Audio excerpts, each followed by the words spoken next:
Taas ng charging mga idol, 1.3, 1.2. Update sa solar setup natin ngayon mga idol. Since malakas na po yung init dito sa Bicol, malakas na rin po yung charging natin. So, yan, 24 volts, 200 Ah yung ating battery. Ito po yung mga harvest ng ating mga MPPT. So, bali 3 pirasong MPPT sa isang solar setup. Yan mga idol. Dito, dalawang pirasong 650 watts. Yan. Medyo kumukulimlim mga idol. Tapos dito, meron tayong isang 615 watts. Yan. Kita ba? 10 amperes, 11. So, yan. Yung doon naman mga idol, yung nakakabit dito ay tatlong 200 watts. Tinanggal ko po yung isa para sa unli clip pa na binubuo kong setup. Yan, umabot siya ng 450 watts yung kanyang harvest. So, tingnan natin mga idol yung ating monitoring sa ating Gentay battery. Time check, 11:20 ng umaga. Yan. Diba? 11:20. So, tingnan natin yung monitoring. Tayo ng isa. Yan mga idol, malakas na yung ating charging. 1.2, 1.1 kilowatts yung ating harvest. 2 pirasong 650 watts po yung nakalagay dyan. So, malakas mga idol mag-harvest.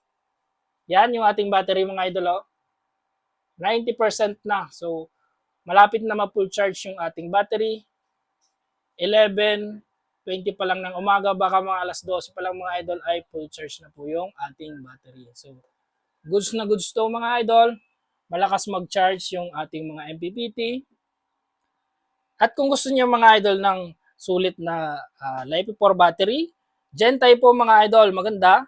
At pagka nag 24 volt setup kayo mga idol, bumili na po kayo ay 24 volts, 24 volts, 100 Ah na para sa inyong mga setup. Kung may extra kayo, 24 volts, 200 Ah. Pero may presyo kasi yun mga idol, kaya kung sa budget lang, 24 volts, 100 Ah, pwede na po kayo mag-start. So, goods na goods yan mga idol, may Bluetooth monitoring pa.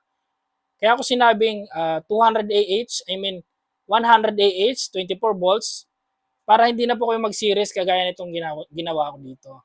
So, pag nag-series ka kasi mga idol, maglalagay ka pa ng battery balancer kagaya niyan. So, additional cost yun mga idol, makakapag less kayo kapag yung isang buo na yung inyong bibilhin. So, yung 24 volts, 100 Ah. Magpaparallel na lang kayo, hindi na kayo mag-series. So, ganun lang dapat mga idol yung diskarte. So, yun lang naman mga idol sa ating update sa ating solar setup. Yan.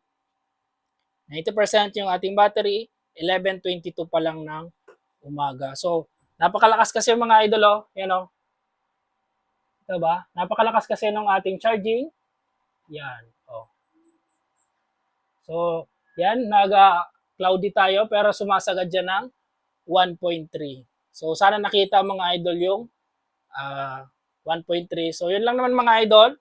Kung nakatulong, pa-like and share, pa-follow na rin ng ating page. So, taas ng charging mga idol, 1.3, 1.2 ng ating MPPT. So, goods na goods yan. Oh.